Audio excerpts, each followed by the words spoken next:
right now we are making the most exciting wines I think we've ever made, and I think Pinot is such a great canary in the coal mine for that idea, because it doesn't allow you to treat it with any kind of mediocrity. It requires you to work hard, it requires you to think.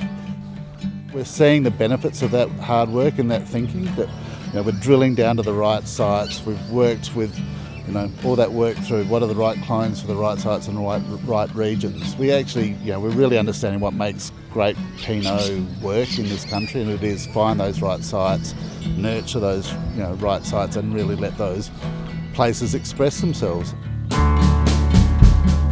Pinot in particular is such a fickle variety and such a challenging variety to grow, and so susceptible to diseases and other environmental risks. The quality of our wines is solely reliant on our soil health and the environmental health of our vineyard. If there's any variety that's going to benefit from a program of sustainable wine growing or grape growing, it's certainly Pinot Noir. The vine's almost now part of this really dynamic living system, which it distills. It's one of the plants that will distill some story of place. It's a great plant to do it, but you can't do it as a monoculture. And we don't want the plant to represent our farming, we want the plant to represent place. We all understand that sustainability is about doing the thing that we love, growing grapes, making wine, and being here for as many generations to come. So it's all about looking after our own patch, being really aware of our own patch and how we're impacting our patch of land, and then broadening that into our communities. Technology and innovation has really come to the fore within the wine sector in Australia, and you're seeing a lot of people now adopting technologies they might not once have and putting them to good use, making really good decisions based off data and technology, and as a result they're de-risking their business, future-proofing the way they grow grapes, and importantly premiumising Australia's wine production. So with a pretty special variety like Pinot, it's really critical that you get the most out of your vineyards with what water resources that you have available, managing soil health, and again looking after that longevity of your vineyards so that you can afford to farm into the future. In the context of a changing climate, I think looking at new rootstocks and how to produce Pinot Noir in the vineyard with using those new rootstocks to produce, again, a better outcome for the sector. That's one innovation I think is really, really exciting.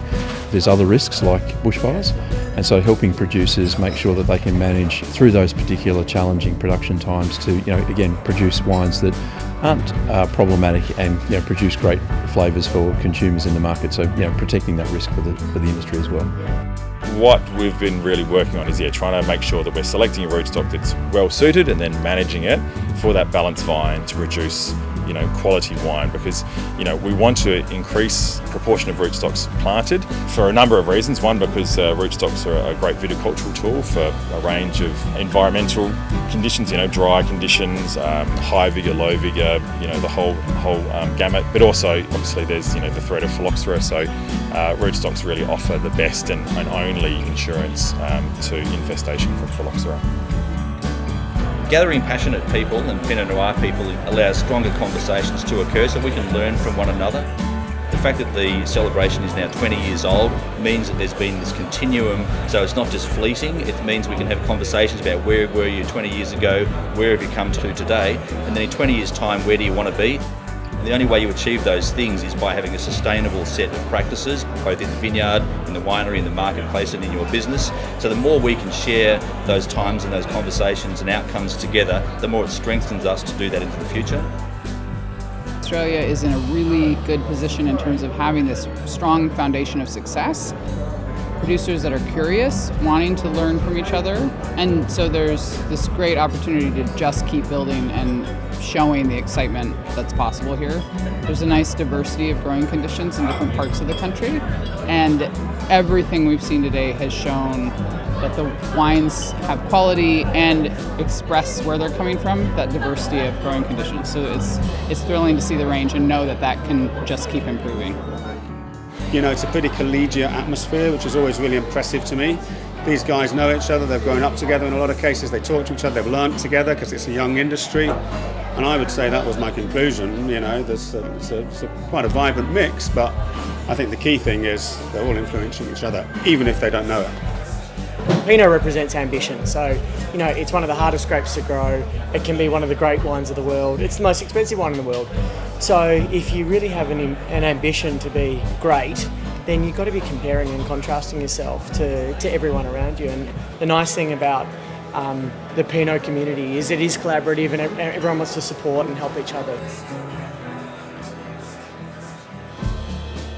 You know, being a winemaker, often we get very technical on oak and a whole bunch of these things. I think it's about storytelling and giving a message of, you know, what is unique about your place, what is unique about the people around you that are building the wine and brand that you're celebrating.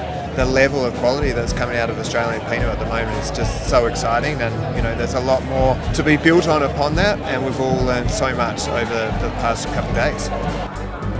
The beauty here is that we had a proper array of wines that were made to be Pinot. They were not made to be extracted or bold or powerful.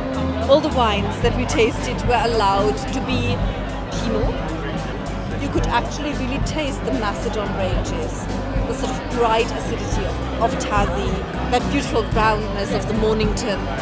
It's just beautiful to see how much is being done to express place and regionality.